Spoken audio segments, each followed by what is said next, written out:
Jumpa lagi di podcast Amare. Let's be the light.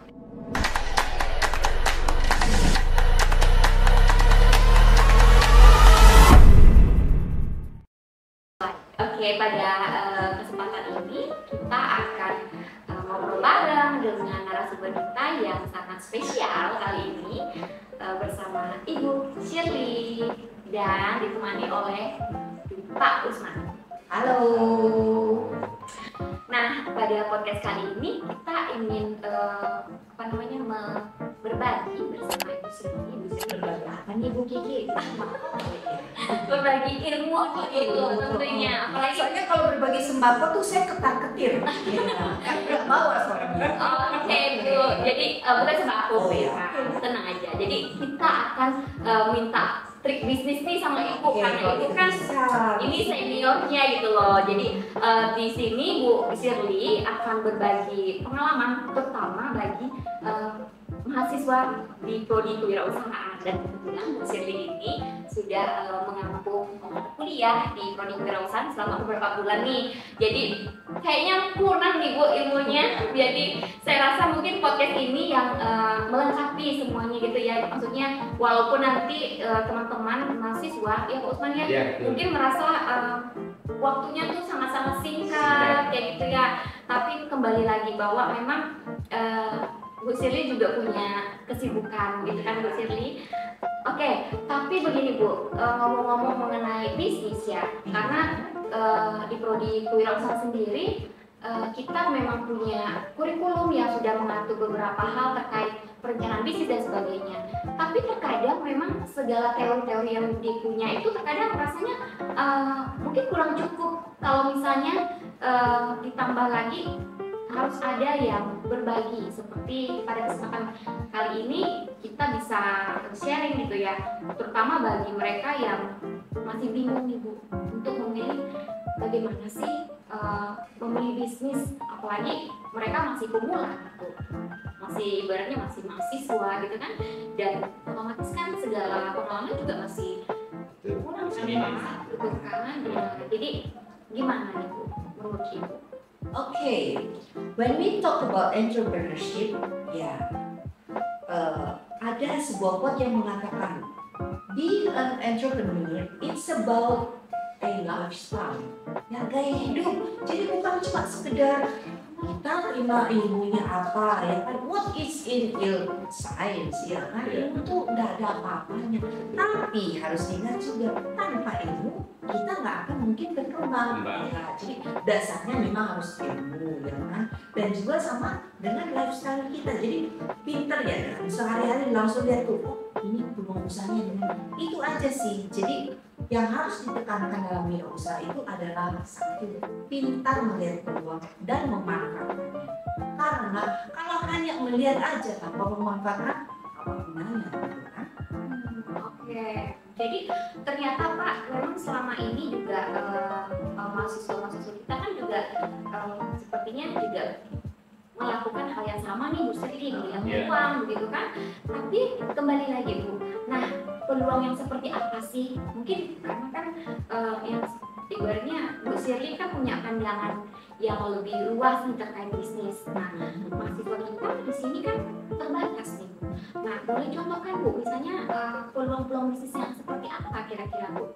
Apalagi misalnya di zaman yang modern saat ini yang memanfaatkan teknologi, bahkan kalau kita bisa lihat ya, orang juga sambil keseharian aja udah bisa mengekspos kesehariannya aja udah bisa berkaitan dengan bisnis nih Bu. Nah, kalau boleh Bu sharing tentang pengalaman atau peluang bisnis yang seperti apa ya Pak? Oke.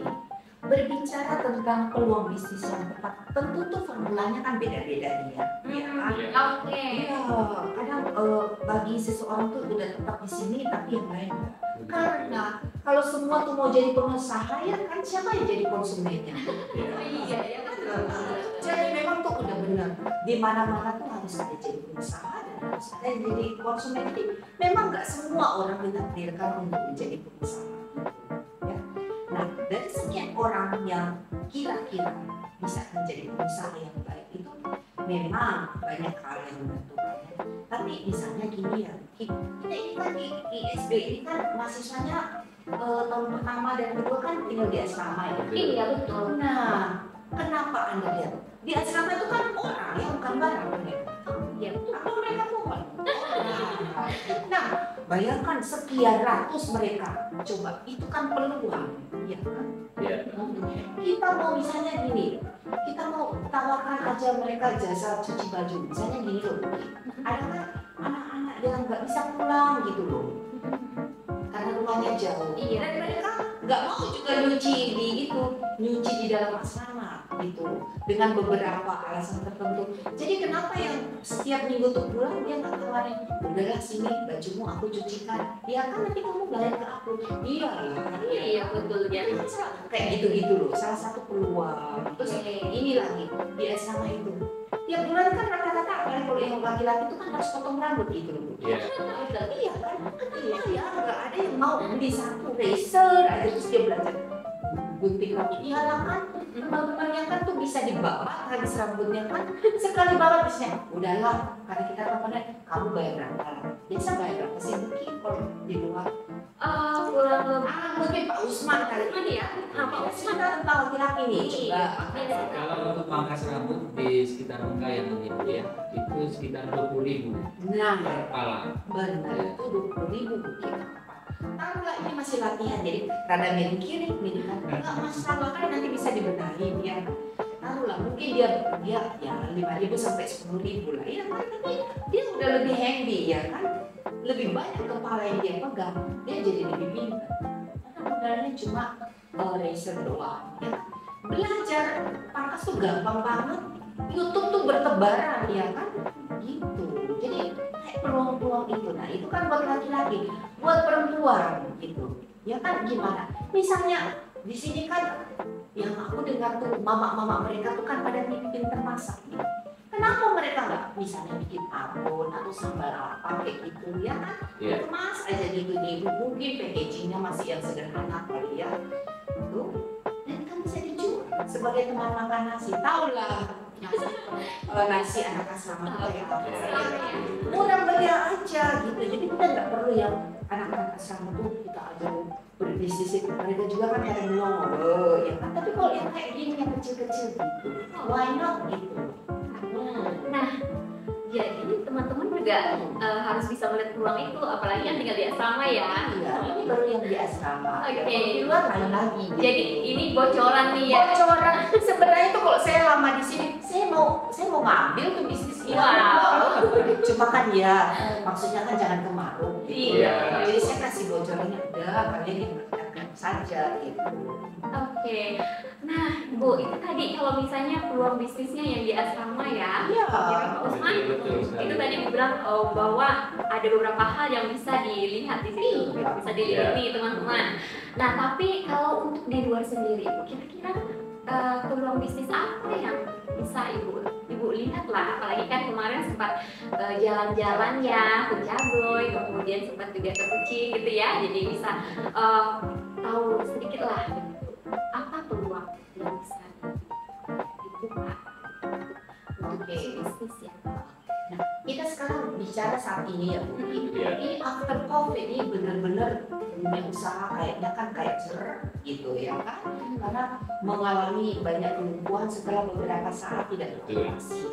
Nah, jadi kita tuh sekarang kita rubah strategi, ya kan, karena ini nih apa daya beli masyarakat tuh lagi turun, jadi kita main di sektor bawah.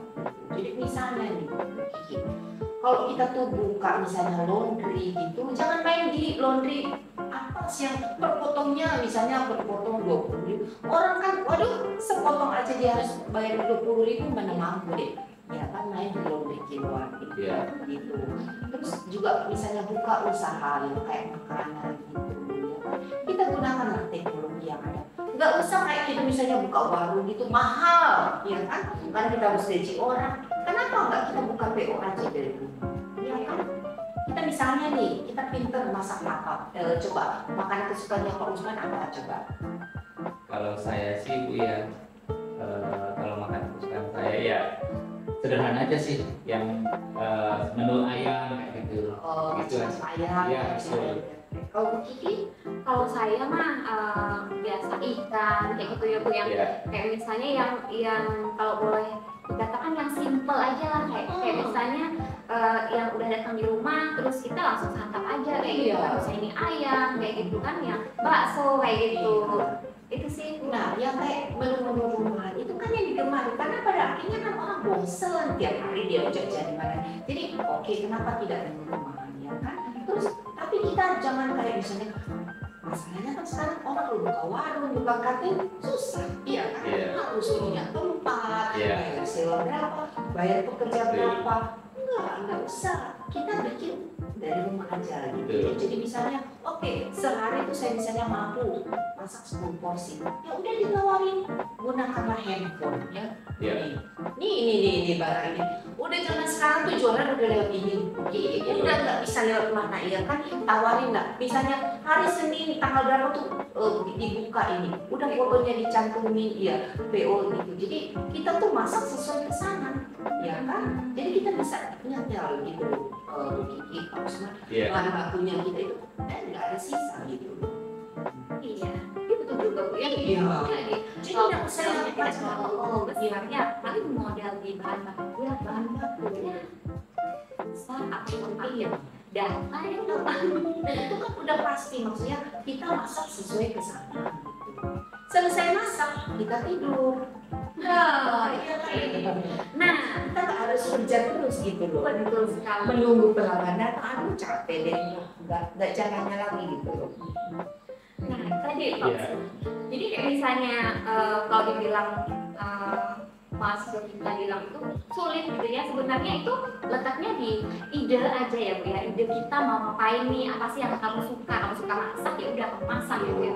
Kemudian manfaatkan tadi seperti yang bisa katakan bahwa handphone itu sangat berguna sekarang. Sambil melihat peluang Bu. Iya, kalian juga ya itu tadi ya, kreativitas sih, balik lagi kreativitas kita mau.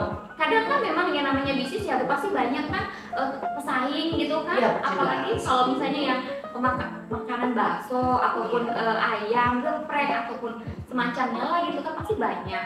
Kembali lagi sih ya Bu, mungkin ke inovasi gitu ya. Iya, dan harus Anda tuh menjual sesuatu harus yang ada spesialnya, karena itu Anda akan dibedakan, ya kan?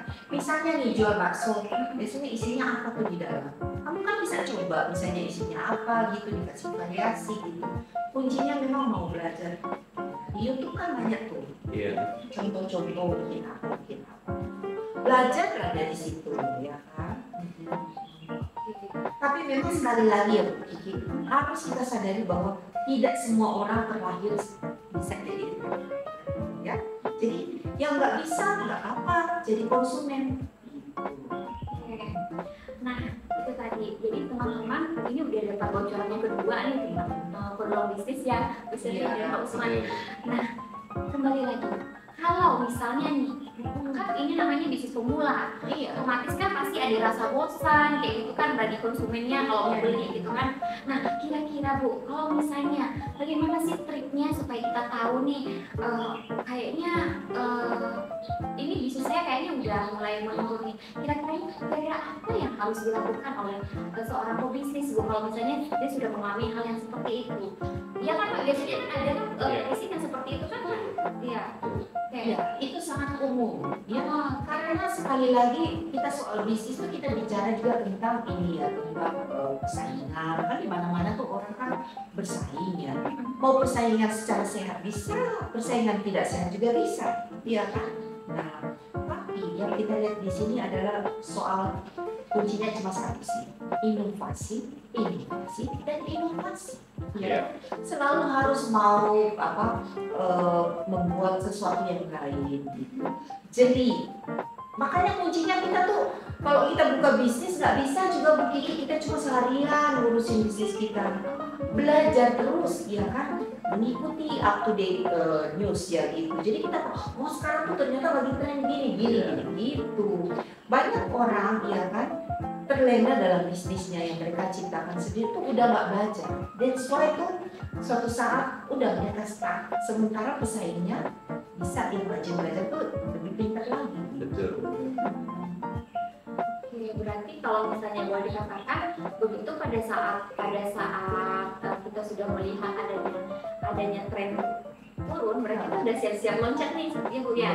Jadi siap-siap juga untuk melihat peluang baru gitu ya. Ya selalu ikuti perkembangan aja. Jadi ya harus. Jadi intinya di sini adalah sebagai seorang pebisnis kita harus up to date ya Bu. Up to date, ya, that's right. Kemudian selain itu harus bisa berpikir kreatif dan inovasi tentunya ya. Nah kalau bicara tentang bisnis lagi nih Bu, tentunya sepengalaman Ibu pada saat menjalankan bisnis ada namanya istilahnya pernah tidak mengalami kerugian Bu? Ya jelas ya Bu. Kalau ingat, ketika kita berbisnis itu pengalaman tuh harus kita bayar gitu. Iya, betul.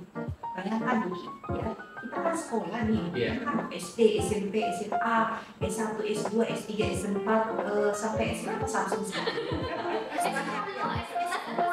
Nah, itu kan kita keluarin duit tuh buat belajar ilmunya. Sekarang kita berbisnis, masa kamu keluarin duit buat belajar pengalamannya? Nggak bisa. Ya, saya juga dulu waktu mau mulai bisnis itu tenang, ditipu terus karena bodoh kan, si bodoh itu. Giliran saya sudah pinter, saya bisa nipu orang. Wow. Iya, kalau saya tidak bisa mengendalikan itu akhlak saya gitu. Jadi kenapa cocok sekali di SB ini? Karena kan memadupadankan budaya anaknya dengan kalau mahasiswa yang entrepreneurship gitu kan, dengan ini. Jadi maksudnya kita jadi pengusaha yang jujur dengan apa yang juga kita jadi pengusaha yang itu. Ingat, itu kan kita kayak memberikan yang terbaik gitu. Kita kasihkan ngobrol. Bisa diminum nggak kopinya? Oh silakan. Nggak ada cyanida kan? Oh iya, tidak ada cyanida di Bu ini. Jadi aman. Oke, kita minum dulu ya. Saya kembali lagi sih Bu. Kalau tadi yang namanya bisnis itu pasti mengalami kerugian, kayak Ibu sampaikan tadi. Ibu udah ya ibaratnya udah sangat itulah ya pengalaman lah untuk mengatasi hal seperti ini. Tapi kembali lagi Bu, kerugian dalam berbisnis ini sebenarnya buat orang yang memang punya mental bisnis, mungkin itu sebuah senjata buat dia bisa up lagi ya, dia bisa apa namanya bangkit lagi, kemudian dia memulai lagi begitu kan. Tapi ada beberapa yang dia punya mental nih begitu bisnisnya jalan gitu kan Pak, terus mengalami kerugian dia langsung down gitu Bu. Nah itu yang terkadang buat seorang pebisnis kadang-kadang ya sudah menyerah kayak gitu. Tapi kembali lagi, kalau untuk Bu Shirley sendiri ketika pernah tidak mengalami pada saat menjalankan bisnis sampai sempat down gitu? Oh iya, sering sih. Jadi hidup aja kan kita naik apalagi bisnis ya kan? Iya. Nah ceritanya nih Bu, ketika saya memulai itu saya kan nggak punya latar belakang bisnis. Saya dari keluarga akademisi ya. Kita tuh nggak pernah diajar kan, jualan kayak gini-gini. Nah, jadi begitu saya memulai memang benar-benar dari nol, ya kan? Cuma kira-kira rajin bertanya sama teman-teman yang udah punya produk, kira-kira gimana? Sampai saya bertanya hal-hal yang sangat pokok. Misalnya, barang kalau kita beli segini, kita jualnya berapa sih? Bayarkan sampai segitu kan? Nggak tahu kan? Iya, maksudnya ini modalnya segini. Terus dia bilang, oh kalau kamu bisa, kuncinya katanya adalah kalau kita bisa dapat sumber yang paling murah, kita jadi untungnya lebih gede. Jadi aja udah dari setiap hari ini kamu untungnya sekian persen gitu. Saya kan sampai segitu karena saya nggak tahu barang segini saya harus jual berapa gitu. Iya kan gitu. Terus saya juga tanya, oke, pinter-pinter lah kita mungkin ada sama teman-teman yang udah punya bisnis gitu. Tapi ingat sekali lagi, yang gituan tuh biasanya rumusnya nggak dikasih semua, ya kan harus di sini. Iya kan, gitu. Jadi biasanya mereka cuma ngasih yang di permukaan. Nggak apa-apa, ya kan. Kuncinya belajar dan belajar. Seperti misalnya nih, saya tuh mulai dari memang benar-benar bego banget. Misalnya, customer tuh memberikan uang. Ya dulu kan, ya kita belum ada tuh yang namanya sure ya. Pas ini, uang ada mana uangnya juga kotor, harus di apa nih? Nah, gitu. Bayangkan tuh orang kasih uang terus udah, setahu saya tuh saya udah balikin ke dia, ya kan, misalnya ya dia tuh harus bayar misalnya 80.000, jadi dia kasih 100.000, setahu saya tuh saya udah balikin 20.000. Tiba-tiba dia bilang, Bu, uang baliknya mana? Lah saya kan kaget, setahu saya kan saya sudah bayar gitu, tapi dia berkeras belum gitu. Nah, kira-kira apa yang saya lakukan? Ya udahlah saya bayar aja. Tapi itu kan jadi pelajaran. Berarti berikut saya kalau mau balikin uang customer tuh saya harus ingat benar-benar, dan saya harus ngomong ke dia, Bu ini ya kembaliinnya gitu. Jadi sekaligus juga kayak memasukkan ke dalam otak, iya benar. Ini udah saya.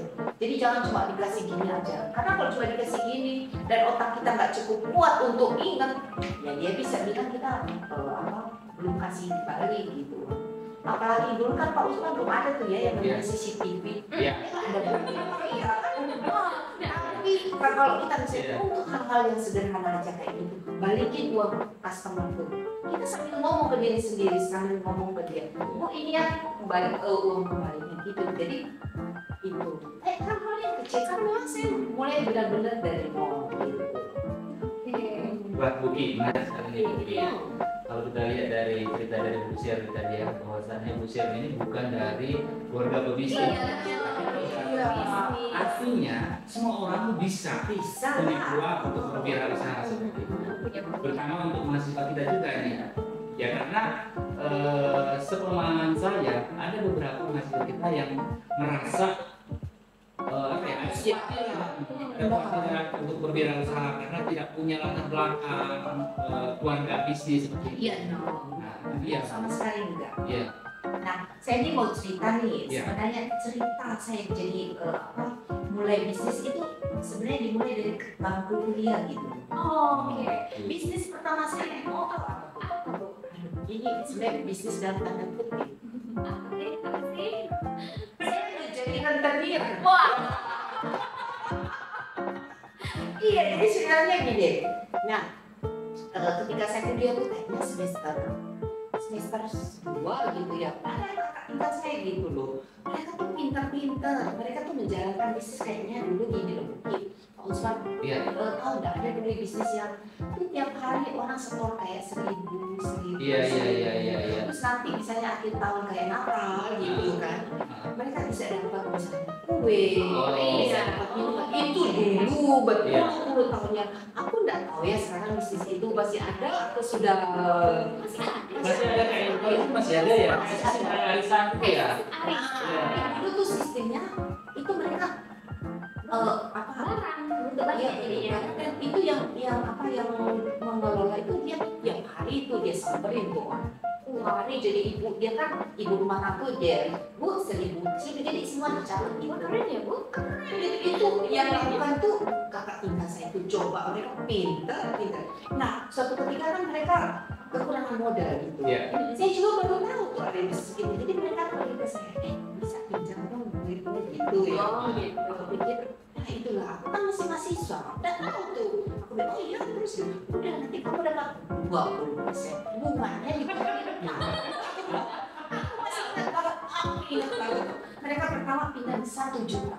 1 juta. 1 juta waktu itu masih lumayan banyak banget Ya, dan itu bodohnya juga aku. Kok maunya ngasih ya? Jadi 1 juta tapi karena dipotong bunga 20% di depan itu aku ngasihnya ke mereka cuma 800.000. Oke. Mereka kayaknya pinjam cuma kayak 3 bulan. 3 bulannya mereka balikin dan untunglah itu mereka balikin tepat waktu gitu. Jadi kita sama-sama senang lah, mereka dapat modal atau gitu. Tapi setelah kalau sekarang aku pikir bener aku itu ya enggak maksudnya ya nanti Iya. langsung kasih gitu loh 800.000 buat anak kuliah tuh semester. Itu 1 juta di zaman Bu Shirley itu udah besar sekali. Itulah bisnis pertama saya itu. Jadi saya ternyata bisnis pertama saya dimulai dari jadi rentenir. Tapi jangan gitu ya. Kita kasih apa ya? Investor. Investor lagi. Nah itu bisnis pertama saya tuh. Dan kemudian saya tuh bisnis di juga masih kuliah tuh semester 2 gitu. Oh no, dari semester 1 Bu, karena semester kita kan Juli ya. Jadi setiap Desember tuh aku bikin parcel Natal. Wah, keren. Bikinnya gimana? Aku kan cuma lihat ke toko ya kan, di supermarket itu kan mereka bikin parcel dijual. Jadi udah lihat gampang banget. Aku kayaknya bisa ya kan, dulu cuma keranjang rotan ya kan, dikasih apa, biskuit, minuman, sirup ya dulu kan udah ngetren kayak gitu ya. Sekarang kan isinya macam-macam. Tapi kalau dulu kan ya udah terus aku cuma dikasih plastik, dikasih pita, bisa lah aku iya. Jadi nekat lah aku. Jadi aku pikir, wah aku mau bikin gitu. Jadi cari kan dulu keranjang rotan. Bayangkan dulu Bu ya, keranjang rotan juga kan nggak tahu beli di mana. Ya kan, jadi tanya lagi, yang kanan gitu, akhirnya ketemu dan aku coba, aku bikin, ya kan, bahan-bahannya beli terus aku bikin, jadi terus dijual, itu laku loh. Wow. Jadi dari semester 1 itu udah jualan parcel Natal. Emang sudah punya bakat Ya kan, aku ingatnya memang gitu ya, ada rada kreatif gitu. Jadi dari istilahnya kalau dalam bisnis ATM Bu, amati, tiru, modifikasi ya. Gitu. Nah jadi memang unik juga ya. Artinya memang sesuatu hal yang namanya bisnis itu memang harus kembali lagi ada ide, ada kreativitas, kemudian inovasi ya. Dan apa namanya yang tidak menyangkanya nih, maksudnya Bu Shirley ini dari latar belakang akademisi sendiri gitu kan, ternyata memang bisnis itu kan diperoleh secara tidak langsung gitu. Dan apa namanya pengalaman Bu Shirley juga dari latar belakang keluarga akademisi, otomatis kan pastinya dari orang tua pasti ya belajar mungkin ya. Yang lebih ke belajar tentu kan tidak harus berbisnis gitu, tapi kembali lagi kepada pribadi kita masing-masing untuk bisa, kalaupun saat ini teman-teman punya ide bisnis atau punya keahlian gitu untuk memulai sesuatu, coba aja kita pilihan. Kayak misalnya jangan ngerasa kita nih baru semester 1 malu gitu kan. Justru kita mulainya harus lebih awal ya Bu. Supaya itu tadi kita terbiasa kan Bu jadinya.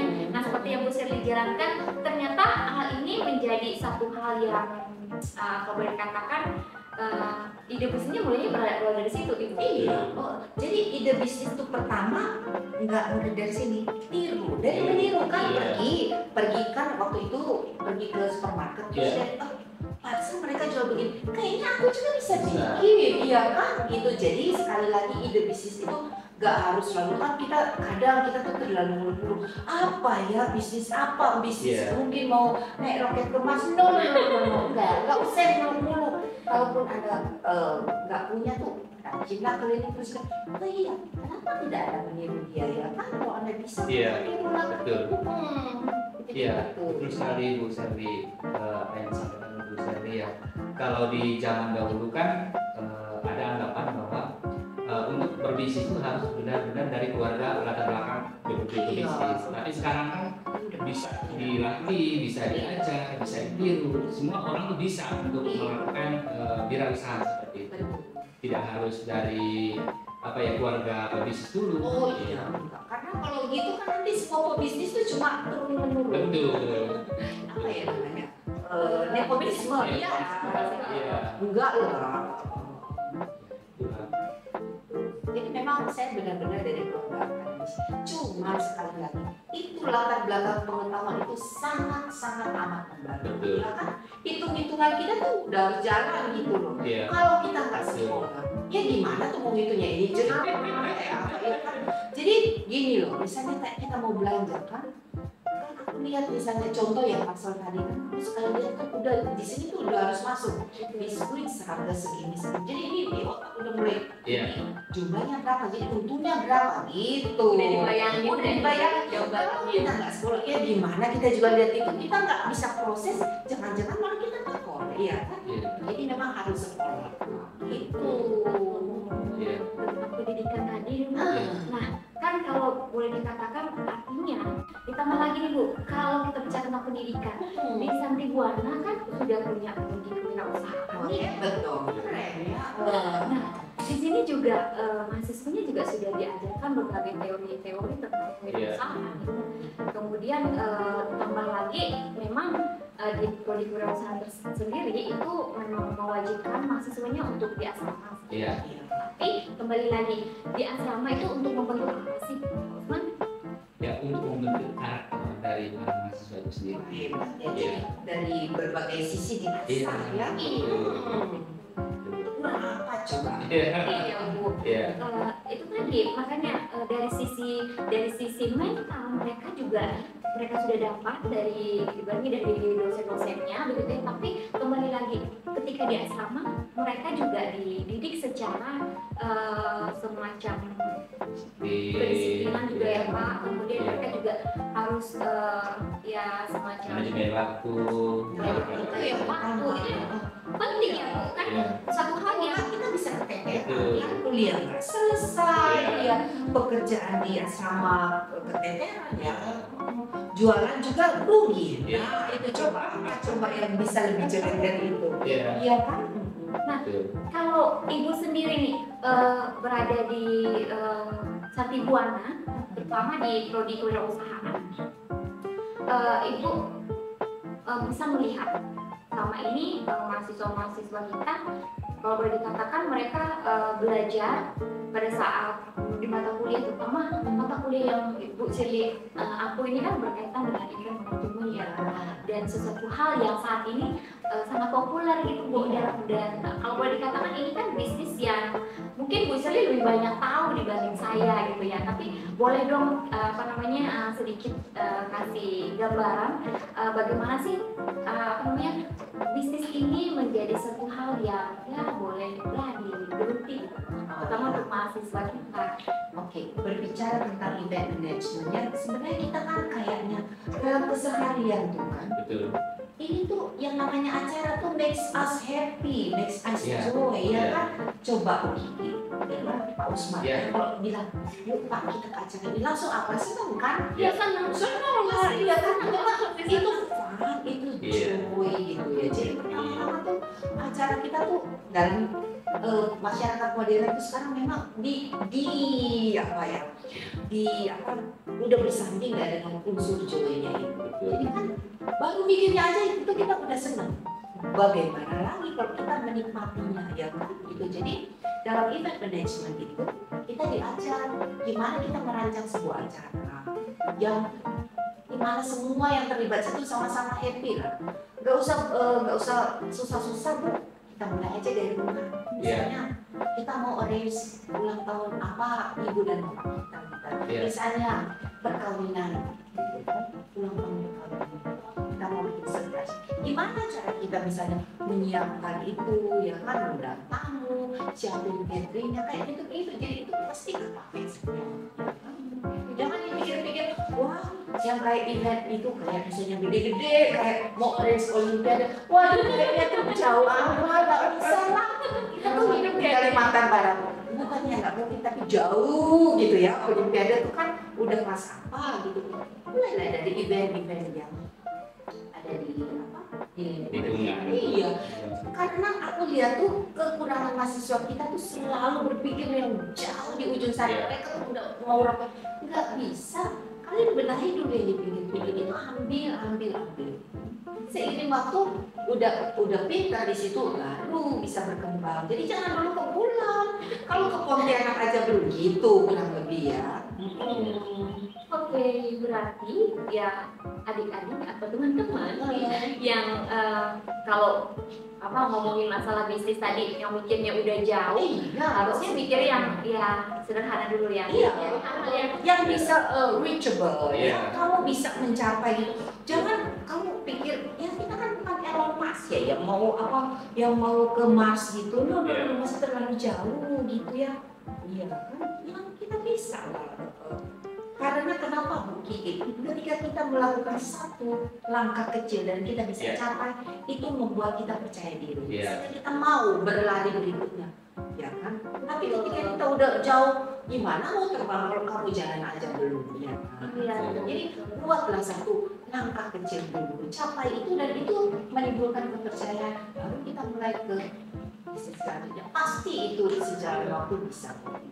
Ya, dari langkah kecil ya. Langkah Langkah kecil. Ya, karena pada dasarnya gini Bu ya, yang saya temukan ada banyak orang yang agak tidak tertarik dengan dunia wirausaha itu Iya. karena selalu beralasan karena modal. Nah, karena sebenarnya kan ini kan nggak mesti kan Bu ya. Ya, Iya. betul. Memang bicara tentang wirausaha tidak bisa tidak, ya kan ada unsur modal. Iya.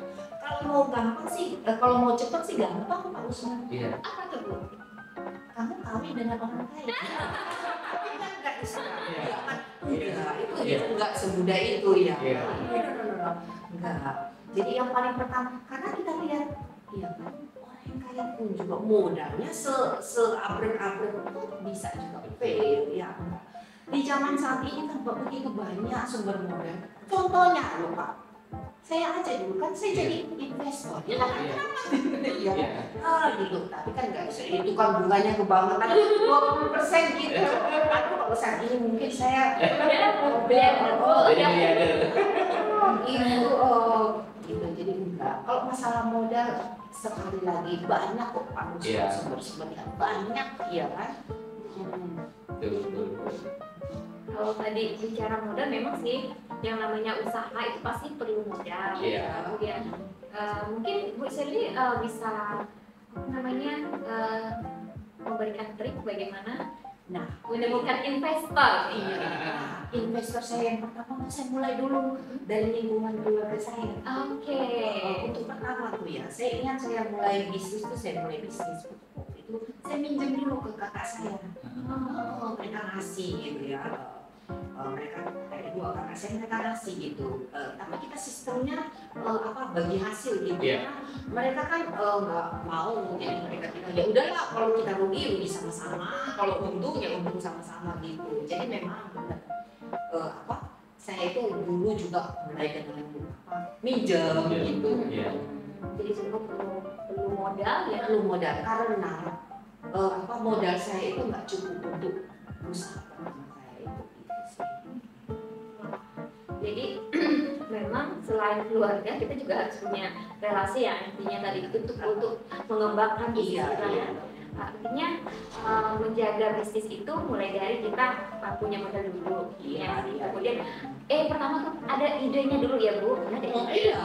Kemudian Karena saya untuk bisa pinjam kan saya harus paparkan ada ini ya kan. Iya. Saya kasih dulu Iya. usahanya gini loh. Kalau kamu pinjemin saya duit segini, saya bisa usahakan gini. harus bisa punya kita. Harus bisa. Emang Iya. dikira orang mau kasih ini kan minjem, bukan Iya, untuk minjem. donasi beda loh begini. Meyakinkan. Kita ya kan ini bukan sumbangan gitu, Iya. jadi ya rugi ya enggak gitu. Jadi harus bisa ini loh. Jadi mereka kayaknya bisa juga nih semua oke kamu kerjakan ya gitu. Iya. Oke. Jadi kalau namanya investor itu pasti memberikan pinjaman, kemudian Iya. ya ketika kamu sudah mendapatkan pinjaman tadi, jadi kamu harus bertanggung jawab untuk mengelola uang itu. Jadi bukan hilang gitu ya Bu, apalagi jadi apa semacam kayak buronan lah kayak gitu. Bahaya. Oh iya, karena modal utama kita berbisnis kan pertama adalah kejujuran, Betul. ya kan, goodwill dulu kan. Iya. Kalau dari pertama tuh udah mirip, pasti nggak akan jadi dan kita ingat ya, itu nggak akan diberkati Tuhan gitu loh. Jadi kuncinya sekali lagi kalau kita karena kita dalam lingkungan ISP ini, kalau kita mau pakai dalam kitab suci kan dalam Amsal dibilang, Iya. ya kan, kamu tuh tanpa perencanaan, tanpa kerja keras itu usaha kamu akan sia-sia. Tanpa juga penyertaan Tuhan kamu mau jungkir balik pun nggak akan bisa. Jadi itulah kombinasi kedua, kerja keras dan tetap beriman. Itu niscaya dibukakan. Apa ya, berapa lapis pintu tuh. Oke, kayak cuma orang Gitu ya kan. Jadi benar-benar ya kita juga berusaha, tapi kembali lagi kita kembali lagi harus ingat sama Betul. yang memberi. Iya, siapa yang si pemberi rezeki itu sesungguhnya ya. Kita kan cuma dipercayakan aja Bu Kiki bisa mengelola ya kan. Gitu. Sekali lagi jadi ketika kita berhasil ataupun kita gagal ya kita selalu ingat ya. Kita diberi kepercayaan untuk mengelola. Jadi kelolalah sebaik-baik. Karena nanti akan dimintai pertanggungjawaban. Nah, itu tadi teman-teman. Jadi kalau misalnya yang namanya suatu usaha, apalagi kalau kita sudah dikasih tanggung jawab, gitu kan, kita harus tahu untuk bertanggung jawab untuk pengelolaannya, kemudian sifat terbuka dan tentunya ingat bahwa kita selalu disertai oleh Tuhan. Nah, ini ini pertanyaan terakhir Ibu. Ketika kita kan saat ini kan di prodi kewirausahaan itu kan tentunya harapannya mahasiswa kita itu mereka bisa keluar terus buka usaha gitu dan punya usaha sendiri bisa mandiri gitu kan. Nah, apa sih yang ibaratnya perbedaannya dengan mereka yang bekerja langsung di jurusan lain? Nah, kita kan lagi ngomong nih, kita lagi promosi nih prodi kita kan. Sebenarnya tuh, kalau saya lihat tuh, ini program studi wirausaha ini sangat-sangat amat menjanjikan. Ya, bisa tahan banting di segala cuaca dan di segala badai. Mau tahu? Saya kasih contohnya. Nah, coba contohnya gini. Oke, tanpa mengecilkan program studi yang lain nih, ya. Jangan sampai dia tahu sama program studi yang lain. Nah, nih, ya kan kadang kita tuh begitu terpaku, kita mau pengen jadi apa gitu kan, udah sekolah tinggi kerja bagus-bagus, wah gajinya mantap Pak, iya kan? Ya kita udah gaji udah mantap nih ya, udah bisa nyicil rumah, nyicil mobil, iya kan? Nah gitu. Tapi ingat, dunia dan situasinya itu nggak ada yang stabil, ya kan? Kita sudah lihat selama ini histori kita tuh menunjukkan perusahaan yang semapan apapun tiba-tiba bisa kolaps, ya kan? Iya sih. Jangan COVID aja kemarin ya. Benar, banyak perusahaan tuh. Sebagai contoh ya, misalnya ada suatu perusahaan oil and gas gitu ya, saya nggak usah disebutkan namanya. Nah itu ada cabangnya satu di Indonesia gitu. Nah tahulah sendiri ya, yang namanya insinyur perminyakan, waduh itu kan bertabur duit, ya kan? Gajinya berapa coba berapa ya. Nah mereka itu ya kan udah nyaman nih, ya kan? Mereka udah nyicil rumah, nyicil mobil, apalah semua ya kan? Nah tiba-tiba perusahaan mereka tuh diakuisisi perusahaan lain. Wow. Dan mereka dibuka. Dikasih sih pesangon, tapi what's next, ya kan? Ingat itu kan. Jadi maksudnya dalam sekejap tuh mereka yang tadinya begitu bertaburan itu tiba-tiba harus kehilangan pekerjaan. Coba, sedangkan cicilan kan jalan terus nih Bu. Betul. Iya kan, cicilan mobil, cicilan rumah, mungkin juga cicilan panci kali dari istrinya. Iya, nah itu. Nah coba. Kalau Anda nggak bisa segera bangkit, mungkin Anda berpikir, oke, saya bisa cari kerja di tempat. But it takes time, ya kan? Perlu waktu kan? Nggak bisa, oke saya hari ini berhenti dari sini, saya resign dari sini, besok saya udah. No, tidak segampang itu. Nah, justru di situ saya melihat kekuatan dari program studi kita, wirausaha. Artinya, kita nggak perlu kerja ke orang lain, kita usahakan sendiri. Dan juga ini cerita tentang orang yang kerja tuh ya ke suatu kantor dan tiba-tiba dia harus PHK. Mungkin kepikir nggak gimana kalau misalnya yang wanita-wanita tangguh kita, para pejuang nafkah, misalnya ketika Anda memilih untuk berumah tangga dan memiliki anak, ya kan? Anak itu kan kalau masih kecil tuh kan rasanya gimana ya kalau repot ya, terus harus ditinggal ibunya kerja di mana gitu ya. Ketika Anda bisa beda usaha itu, Anda menciptakan peluang, Anda bisa tetap di rumah sambil ngasuh anak Anda gitu. Dan itu hak, itu privilege itu saya bilang ya. Tidak dimiliki oleh teman-teman Anda, para wanita karir yang kerjanya 9 to 5. Nah, cuma wanita-wanita wirausaha yang memiliki hak privilege seperti itu. Bisa sambil kerja di rumah dan sambil mengasuh anak. Oke, Bu tadi kalau kita bicara tentang perempuan yang di dalam rumah tangga, otomatis mereka repot ngurusin anak dan sebagainya, ngurusin kucing. iya, Iya. jadi kesempatan untuk sambil berbisnis itu besar, makanya kenapa harus pilih prodi kewirausahaan ya Bu? Oke. Ada lagi Bu yang mau disampaikan? Iya, karena selama ini yang aku lihat tuh, ketika kita bicara tentang wirausaha, mahasiswa kita dan terutama kita juga begitu terpaku dengan produk. Ya. No. Wirausaha tidak sebatas produk, ya kan? Service. Ya. Kalau nanti trennya itu pasti kedepannya itu jasa semua, Bu, bukan produk, iya kan? Itu. Jadi jasa, karena kenapa jasa? Jasa itu kita yang adain loh. Kalau kita bicara produk, kita kan ada mahasiswa kita berdalih gini loh. Saya nggak punya modal, bla bla bla bla. Tapi kalau servis, yang cukup kamu punya apa? Kamu punya otak, kamu punya ini lima jari. Kamu bisa gunakan, ya kan? Kamu mau belajar gunting rambut, ya kan? Kamu mau belajar mijet, ya itu bisa jadi uang semua. Jadi jangan selalu berbicara produk, ya gunakanlah anggota tubuhmu. Apa kamu nggak pernah lihat bahwa dalam YouTube itu kan banyak orang cacat pun, ya kan? Ya, itu bisa memanfaatkan seluruh keberadaannya untuk melakukan sesuatu. Kenapa tidak ada yang sungguh luar biasa lengkap diciptakan Tuhan dan hanya bisanya oh my god, ya. Jadi sekali lagi kita balik ke servis, Bu, ya, kita kembali ke jasa gitu loh. Jangan selalu bicara tentang produk. Karena saya lebih senang bermain di servis. Karena kenapa, Bu? Bicara servis kita agak lebih enak mainnya nanti ya, karena asal kita tuh, karena kalau bicara produk, misalnya nih kita jualan ember, kita jual 5.000, toko sebelah kita jual 4.000, pergilah mereka ke toko sebelah. Betul. Ya kan? Ya mereka bisa jual 4.000 karena modal mereka lebih gede. Jadi mereka bisa beli dalam jumlah besar, mereka bisa jual lebih murah. Kalahlah kita yang cuma modalnya cuma bisa belinya 1 lusin, iya kan? Tapi kalau bicara servis belum tentu, Bu. Iya kan?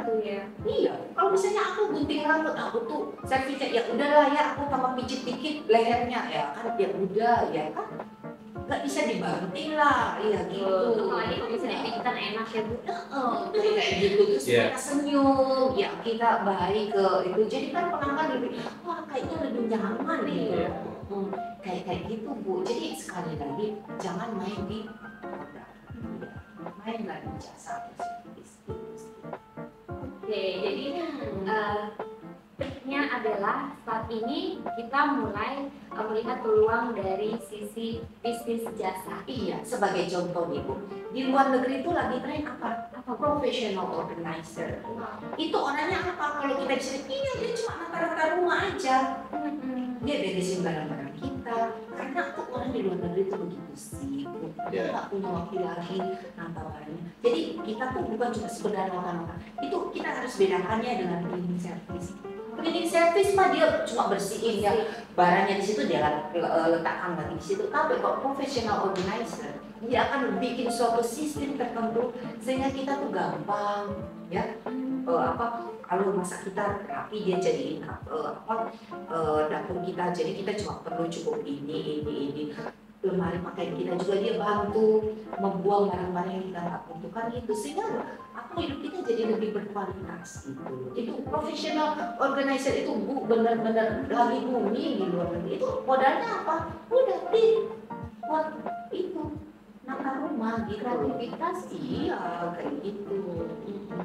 Jadi benar-benar jasa kalau di luar negeri ya bisnis jasa yang lebih benar dominan gitu ya. Dan terus mungkin ada lagi yang mau dikatakan? Kalau saya sih sudah cukup. Mungkin ada pesan-pesan nih dari Bu Shirley untuk mahasiswa kita yang ada di prodi kewirausahaan. Intinya ketika Anda ingin terjun ke dunia bisnis itu, pertama-tama Anda lihat dulu nilai-nilainya ya. Yang pertama tuh kejujuran itu tuh nomor 1 ya. Anda lihat itu udah banyak terbukti loh, Bu. Kan dulunya tuh pengusaha-pengusaha tuh pada nggak punya modal semua, mereka modalnya cuma integriti aja. Iya kan, jujur. Jadi yang itu tuh yang apa cukong-cukong kayak mereka, udah ya kamu jalankan, udah langsung dikasih barang aja, mereka jalankan, mereka store uang. Jadi sama sekali nggak perlu modal gitu. Itu karena apa? Kita punya integriti, kejujuran, ya, goodwill. Jadi pada dasarnya kita niat baik dulu. Jangan pernah ada pengen tipu-tipu gitu. No, nggak bisa gitu ya. Terus yang tak kalah pentingnya adalah kerja keras. Tanpa kerja keras tuh nggak bisa. Kamu udah akan pernah bisa berhasil tanpa kerja keras. Ada kan yang bermimpi, yang ya selalu bermimpi, saya mau, oh nggak bisa. Ketika saya juga mulai dulu, saya itu bangun jam 4 pagi, tidur ke jam 12 malam, iya kan? Saya mulai dari itu dulu. Jadi tidak semudah membalikkan telapak tangan, ada perjuangan. Oke. Jadi intinya saya ingin mengutip dari kata-kata Bu Sri kembali bahwa ketika kita memulai usaha, mulailah dari langkah-langkah kecil, kemudian dijalankan dengan rasa tanggung jawab, kemudian kejujuran dan kerja keras. Iya. Dan jangan lupa yang di atas. Yang di atas. Oke. Nah, itu saja podcast kita pada kesempatan siang hari ini. Terima kasih banyak Bu Sylvi atas kesempatannya bisa berbagi dengan kita di sini di podcast Amarian pada kesempatan kali ini. Jadi sampai di sini kami ucapkan terima kasih.